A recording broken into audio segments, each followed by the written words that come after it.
Good evening, everyone. Come on in, take a seat, join me, and we will discuss the beautiful team that is the Colorado Avalanche. Welcome to the Cluster Puck Podcast, part of the MHRT network.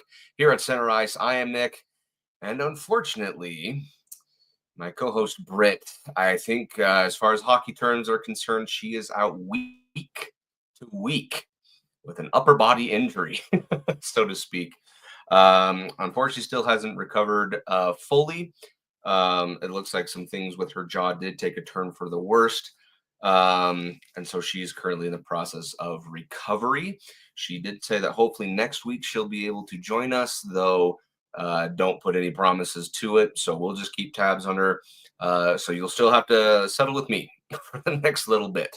But that's okay because I am just the conductor of voice when it comes to the Colorado Avalanche and the various adventures that go through this team, especially during the offseason. So we'll talk about that. Obviously, this is kind of the dead time. A lot of players are on vacation, doing their own kind of personal stuff, still training, still going to be in good shape. But we're going to talk about some housekeeping items here. Before I do that, I should say, don't forget to like and subscribe, follow the MHRT network so you can get notified when shows like the Cluster Puck Podcast go live. You can do so on the various social media platforms of your choosing.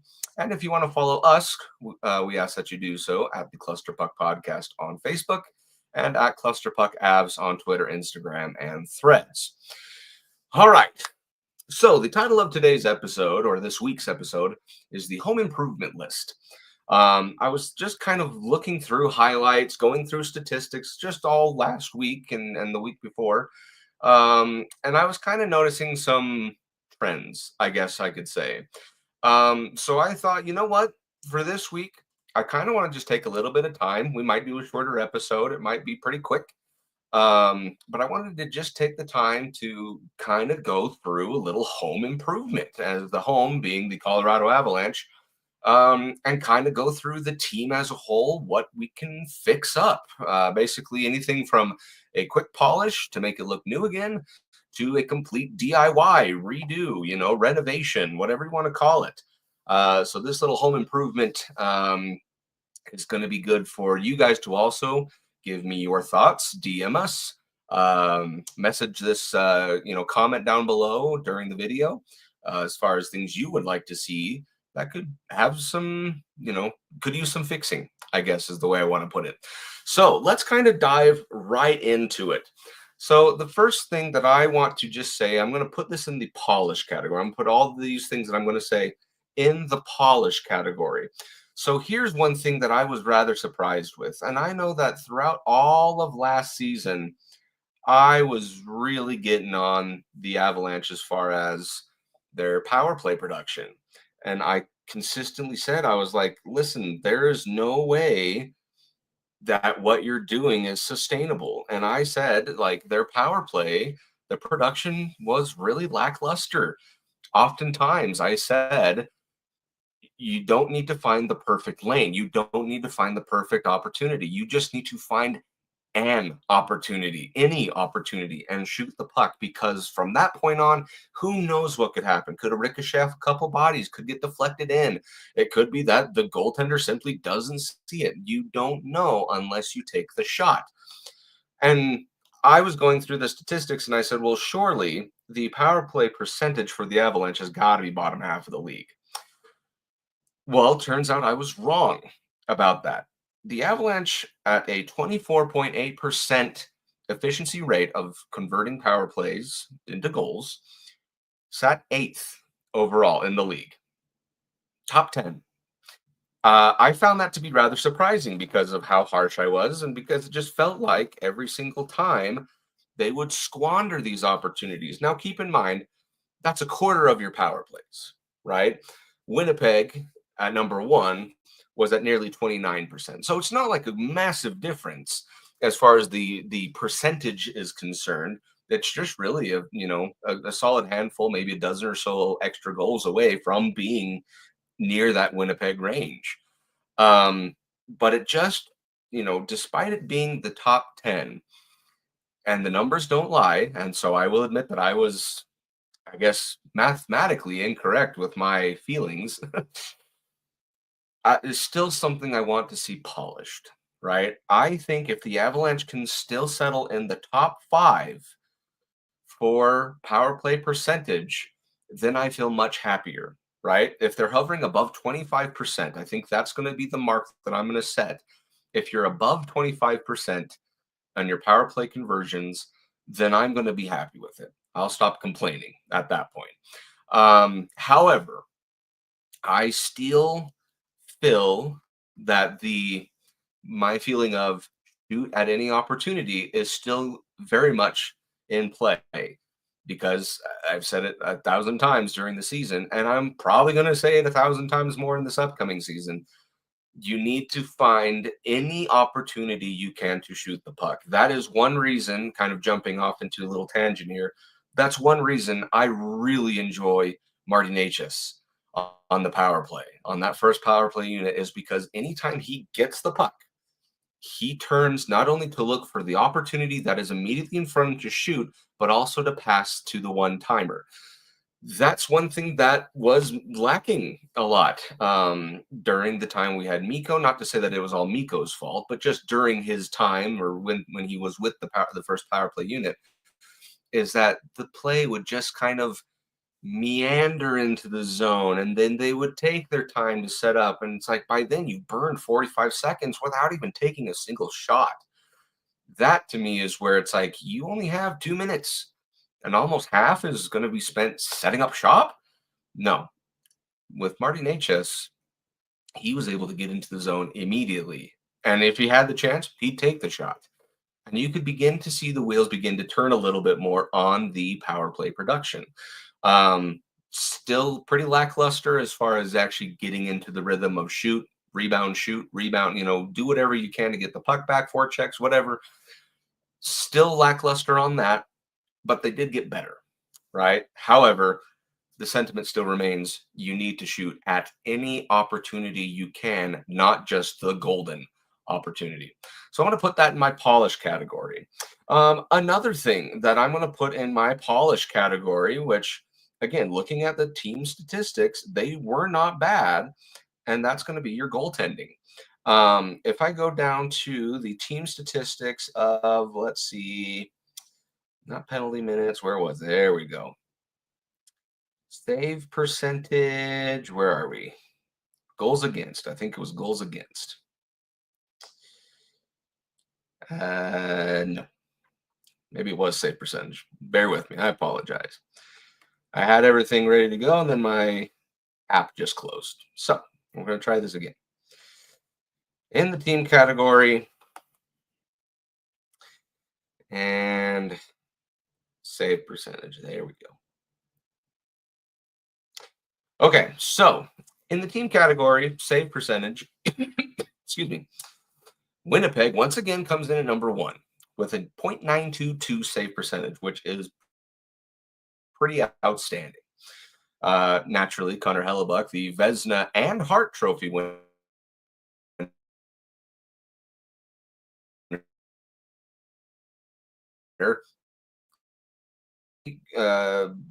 come in at 15th overall. So still top half of the league, which is good. But that's something that, again, this one I'm more looking for top 10, right? Top 10 was not that far away. In fact, if they just went from a .900 to a .905, they're in the top 10. Okay. Now, I think this can be very easily achievable.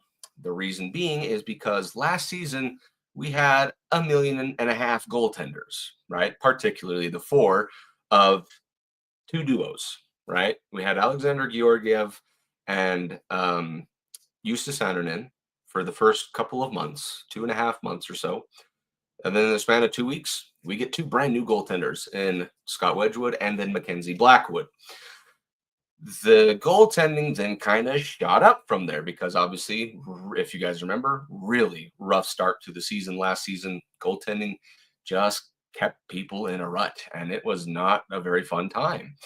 So to pick that up and to quickly kind of escalate things, we were definitely bottom half of the league before then. To get back into the top half, very, very good. So I think with the current tandem that we have, the Denver Lumberyard, as it were, I think we're going to be just fine, assuming that both goaltenders start in very good spots, right? They don't have to necessarily be perfect. They just have to be solid. They have to do well enough because the Avalanche goal scoring is going to be fine. I don't have any issues with the top six, potentially top nine, excuse me, of scoring goals. I don't have any issue with that. It's going to just come down to the other side. Are we going to have less, or are we going to stop less goals from coming into our net? That's the goaltender's job, right? Combine that now with this new defensive core that we have. Obviously, with Sam Burns coming in, that's going to be, or Brent Burns. Sorry, Sam Burns. Brett Burns coming in. Um, it's going to make a big difference, I think. Not only is that veteran leadership there, but he came from Carolina on the first line of defense. So I think it's going to be a lot better of a start to the season. That in turn should hopefully carry throughout the rest of the season and should make the goaltending percentage go up into that top 10, right? So again, if you're above that, above a 900, not at 900, above 900, then you're in good shape. Ultimately, I would like to see a 0.910, right? So a 910. Okay. That is when you get into top 5. Okay. So that's, I don't want to say necessarily my expectation, but it's definitely achievable. Okay. So expectation is getting into the top 10. So just kind of a 0.05 increase. If you can do a 0.1 increase, then you're really in good shape. So that's just going to be another one of my polish categories as far as the Avalanche are concerned. One last polish category that I was looking at, if I continue to go down the team statistics here, let's see, was the power or penalty minutes. Excuse me. Now, Avalanche, surprisingly enough, actually were very, very good as far as keeping the penalty minutes down. With a total of 560, they ranked 29th out of 32. Now, you got to remember, we're kind of shifting backwards here. So the lower you are, the better, right? The New York Islanders were dead last in total penalty minutes with 459. So almost 100 more than them. And that's where the Avalanche fall in at 29th. So there were only 3 teams ahead of them. One of them, surprisingly, was the Vegas Golden Knights. And then Detroit right after that, and then the Avs. So again, you're in great shape. The only polishing that I would like to do is that you still have a lot of needless and senseless ones, right?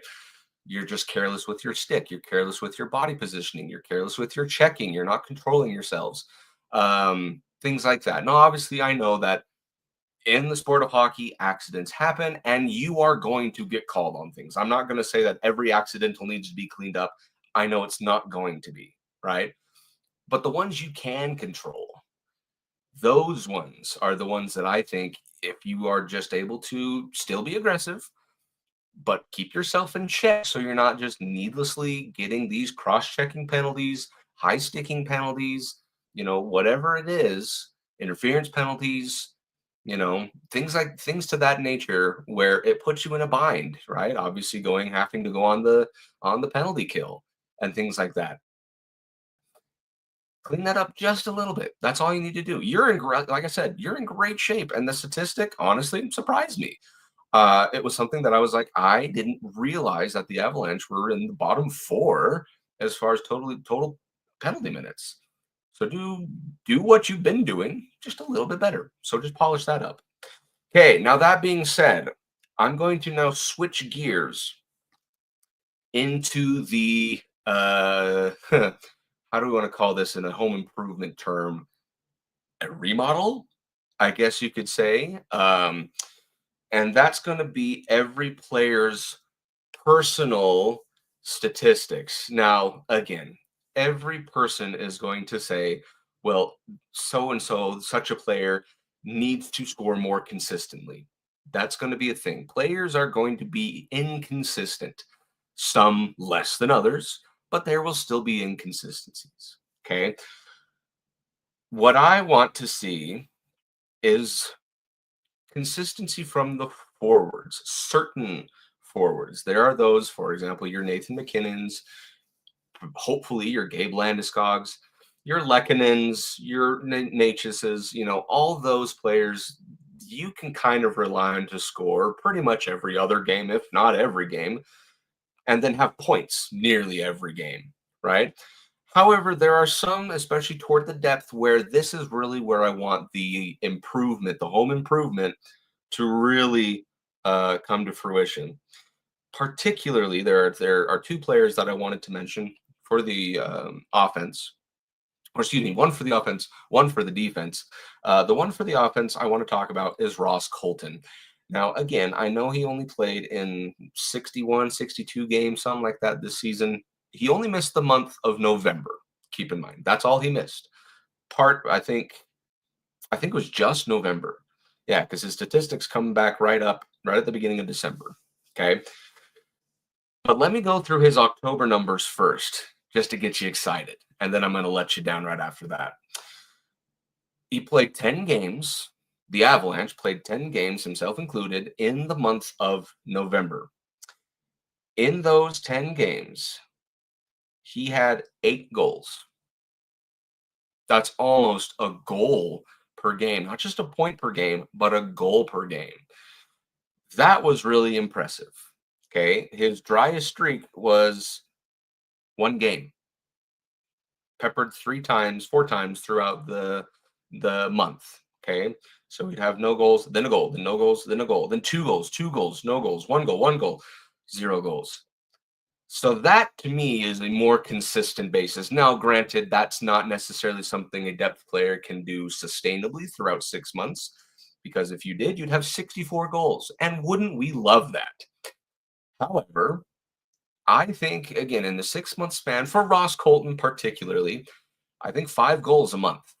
And in the third line type of situation, especially with what he's been paying, how he played in the past, 20 goals is definitely achievable to him. He almost got there with 16, but they came in very big swings. Okay. So I say that month in October to then go to the next month, December, where he had 3 goals. Okay.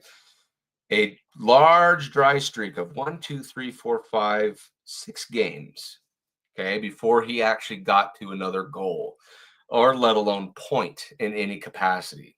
Right. I understand he's a depth player. I understand he's third line. However, up to that top 9, like I talked about in the last episode, we're in really good shape. Each one of those should be able to contribute at a relatively good clip. The top 6 especially, but the third line still should have some relevance. So the fact that there's a giant dry streak in the middle of that month, it kind of lingers for a bit, because that's it's probably 2.5 weeks of games that you just aren't scoring. It feels like a long time. Into the month of January, where he had only 2 goals. Okay. Again, another dry streak, this one much longer, of 1, 2, 3, 4, 5, 6, 7, 8, 9, 10 games. And it actually even carried in through the very end of February. Okay. So you put that all together. Granted, I know you had the 4 seasons or the 4 nations face off in there. That's a full 2 months of no scoring, almost a full 2 months of not scoring. Okay. And that is not just goals at any point, goals or assists. That's a dry streak. Okay. It's those types of things. And I don't want to, single Ross out particularly, because I know seasons can change. He can bounce right back.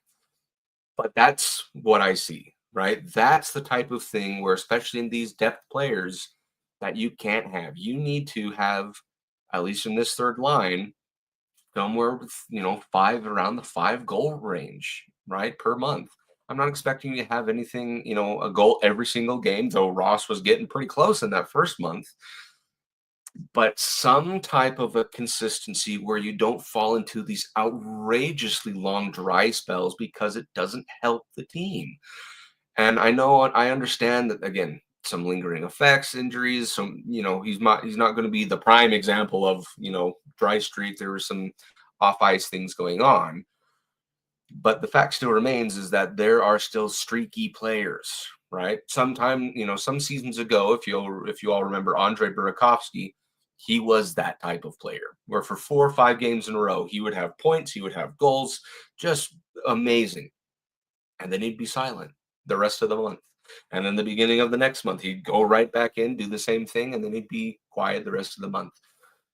You need to form some sort of consistency, some type of contribution every other game, every 3 games, just to keep that type of, I don't want to call it a muscle memory, but a production memory, I guess is one way we can call it. That's what I want to see from the forwards. Now, from the defensive side of things, I understand goals aren't going to come as often. Okay, I understand that's kind of a forward thing unless your name is Cale Makar. Okay. But from the defensive side of things, assists and other points, like that, those come just as often, if not even more often, than the forwards. Okay. So at Sam Girard, there were obviously big holes in his production. So let me go to the month of, was it December? Yes. In the month of December, and I guess you could even say kind of from that point on, December, 3 assists. That's it. The end. January, 2 assists. February, 1 goal. March, 3 assists. And April, 1 assist. That number should be much closer to like 10. 5 at the very least, 7 is an okay average. For a defenseman, and I understand that their role on the team is different, right? However, the age of the game has changed a lot. Okay. In that defensemen are right up in the action. They are ones who take shots. They're ones who are right up, sometimes even against the goalie, trying to screen, trying to get pucks on the net, getting those greasy, grimy goals. The defenseman still has that ability to score. That's, a lot of people think all they do is just kind of hover on the blue line. Yeah, they have their position, but they also have kind of another calling, I guess you could call it, to go and score, to go and produce, assist, have that on ice vision. Now, with Sam Girard, he played an actually really good season. Now, obviously, the numbers don't say how every game was. His puck possession was great, his skating, his ability to get out of things. That type of stuff was great. And the season grade I gave him, excuse me, the season grade I gave him reflects that. Okay. But being a second pair defenseman, I would still like to see that points number go up. It's totally possible. Okay. You look at defensemen, even just right across the mountain range in Utah here, and there's Mikhail Sergachev. Now, is he a Cale Makar? No. But he's kind of that defenseman where he was up near the 60-point range. A lot of those, though, being assists. Okay. So that's kind of the measure I want to get to is, yeah, defensemen in this regard, their dry streaks aren't necessarily because of goals. It's just points overall. So in the regard of their ability to play, nothing. No comment. This is strictly for production. That type of streak. So mostly from the second pairing kind of down, maybe Devon Taves a little bit. That's more consistent or more constant to who I'm referring to. Okay. So that's going to be kind of my big remodel quote. The other thing that I was thinking about, and this, I was lying in bed a few nights ago, I should say, and I was saying, what is it that kind of breaks the Avalanche during games, right? That either allows teams to pull away, lets them come back, stuff like that. What do I think is kind of one of the big deciding factors that I would like to see a massive overhaul in? And the little ticky-tacky things is what came to mind.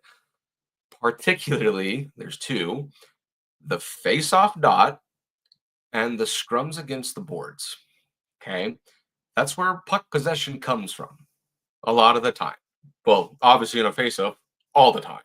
Okay, it's no secret that the Colorado Avalanche are not very good on their face-off percentage. I am also very, very scared to go and find what that number is. It seemed like three-quarters of the game, three-quarters of the season, you'd lose the face-off percentage by whether a small margin or a large margin. You'd lose the face-off percentage regardless, and that kind of is a killer, especially if you're in your own defensive zone and you're trying to get out on penalty kills, on charges, late charges. The big concern I have is that we just don't have a good reaction time to these types of things. Like, we had Nazem Kadri, who was good, naturally was good. The big problem is that he had a giant "I want to get kicked out" sign on his forehead every time he entered the faceoff dot. And I swear, every time he took a faceoff, he would jump early. He had habits, and the referees knew about this. And so they'd kick him out every single time, and we'd fall to the next guy in line. Now, that being said, is there anyone that's going to be good at taking the face-offs? I'm hoping it's Brock Nelson. Okay, I'm hoping it's Gabe Landeskog. Unfortunately, it's not going to be Nathan McKinnon. It's not going to be Natchez. It's not going to be Lehkonen. Maybe Nichushkin. I don't know, but my hope right now rests on Brock Nelson, that his face-off percentage can at least bring the team up to somewhere 50-50 or a lot closer to, because those types of possessions matter. Okay, they could lead to more goals. They could lead to taking away goals from the other team had you won that face-off. I cannot tell you how many times I would be sitting at a TV, or in the couple of cases that they came and played to Utah, that I would see them in person and I'd watch them lose a face-off. After I said, "Big face-off here, we need to get this one." And just time and time again, you'd think I'd learn my lesson to just keep my mouth shut and be like, well, we're just going to have to find the puck in a back check or a forecheck later down the line. But these types of little possessions can matter in critical situations. Okay, so that's one of them. The next thing is the scrums against the boards. Very similar to a face-off, kind of. The only difference is someone gets you pinned, or you pin someone up against the boards, and all of a sudden everyone gets two or three of their buddies and they're trying to fight for possession up against the wall, and the puck is just playing, back and forth, back and forth. I've noticed a lot more times, there was a particular game, I think it was against Dallas, where they would have two guys that would go and pin themselves, or I guess post themselves on either side of that central scrum against the board. So that way, if it came back behind, there's a Dallas guy to pick it up. If it came ahead, there's a Dallas guy to pick it up. And the Avalanche only picked one side. And even so, they would continually lose that type of possession because of an unfortunate kick out or whatever it was. But it's, again, times like that where you need to retain, if not regain, possession of the puck. And all for the same reasons that I talked about, right? Because every possession, any part of possession, could mean a goal on your side, or at least drawing a penalty, things like that. Like, it could lead to benefits to you, but it also means you're taking that away from the other team. Less goals for them, less chances for them to draw a penalty against you, less chances for them to get shots, everything to that extent. Okay, that's kind of my big push, I guess you can say, is to win the face-off a little more, a lot more. Actually, I'm not going to kid around, a lot more. Same with the scrums against the boards. Okay, so that being said, that's kind of the home improvement plan that I have. For the most part, I actually am very happy with where the house sits. I think we're in great shape in our offense. Defensive, we're going to be great. Goaltending, we're going to be great. Again, none of this is to alarm anyone, to concern anyone that we're not making the playoffs. We're a worse team than we were last season. None of that. Okay. I'm just saying that, being a fan of the team, you notice these types of things, right? You notice when the power play isn't firing on all cylinders, despite what the numbers say, right? You notice the team consistently losing faceoffs, consistently losing battles against the boards. Oh, and I guess that does remind me of maybe one more thing. Neutral zone battles. That's another big thing. Again, puck possession, that's kind of the whole name of the game. That's another area, though, that the Avalanche struggle in. So that just quick reminder on that one. But again, the team as a whole is in great shape. The cup window, in my opinion, is still open. You have now the new variables that you haven't seen for 3 years, and Gabe Landeskog and Val Nichushkin both being on the team at the beginning of the season. Okay, how is that going to work? How is that going to fit? All things that we're going to kind of figure out together. But you do know what you had, at least with Landeskog, and you know what you have with Val Nichushkin. I guess I'll touch on the Gabe Landeskog portion for just a bit here.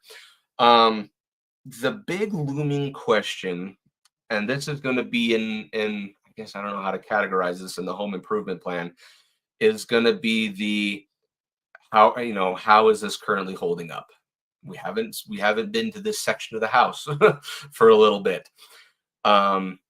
Is there dust, that cobwebs that you just need to dust off, or do you need to do a whole, full blown makeover to that portion of the house? So with Gabe Landeskog, from the fact that, and then I'll kind of give my two cents here. The fact that they brought him in the playoffs instead of waiting for the very next season for him to be completely fully healthy, everything ready to go, that says a lot to me. And keep in mind, we were all over the moon when we watched him play for the Eagles for those couple of games. And then he joined the Avalanche roster and played in a playoff game, a very physical playoff game, might I add, against Dallas, where he scored a goal. I think he had a couple of assists as well, if I'm not mistaken. They put him in the worst possible physical, what am I trying to say? Physical game, I guess I could say, where it'll test his physical strength, test how his knee is, right? They put him in the worst condition to do that. That's what I was trying to say. And he held up great. No lingering issues. He didn't have anything that was hurting him. He said he felt great after every game. So that to me is a telling story that Gabe Landeskog, for all intents and purposes, should be back to where he was those 3 seasons ago. And that's the weird thing, though, is after all these years, after all this time, I don't want to kind of make this sound morbid or anything, but you kind of forgot about him. You forgot that you had a captain. You forgot he was even on the team. You were used to the fact that you weren't seeing him. So it's going to be a bit of an adjustment to re-see him again in the lineup. But what he brings is so just invaluable, right? Just the fact on that power play one, where he posts up, and I'm getting nostalgic here, but the fact that on that power play one, where he posted up right in front of the goalie and he would redirect, he would tip, he would get it off his body, he would grab a rebound and slam it back in. Those goals were some of the finest that you'd see. And that's not to say that he doesn't have any good putback effort or his one-timers or his slap shots, anything to that nature. He does that very well too. But just that particular part where you're like, man, I wish we could have Gabe back for this exact reason. We're going to get that. And I'm excited. So I have no reason to believe that he would have taken any steps back. I'm not going to blame him if he did, because he missed 3 seasons for recovery. So if he takes steps back, I'll forgive that. Okay, and hopefully you should too. But I have no reason to believe he will, considering that they brought him back in. He scored some goals, had some great efforts, great plays. And that playmaking ability, I don't think, really leaves someone even after all that time. The muscle memory just comes right back. The playbook comes right back. Your position and assignment comes right back.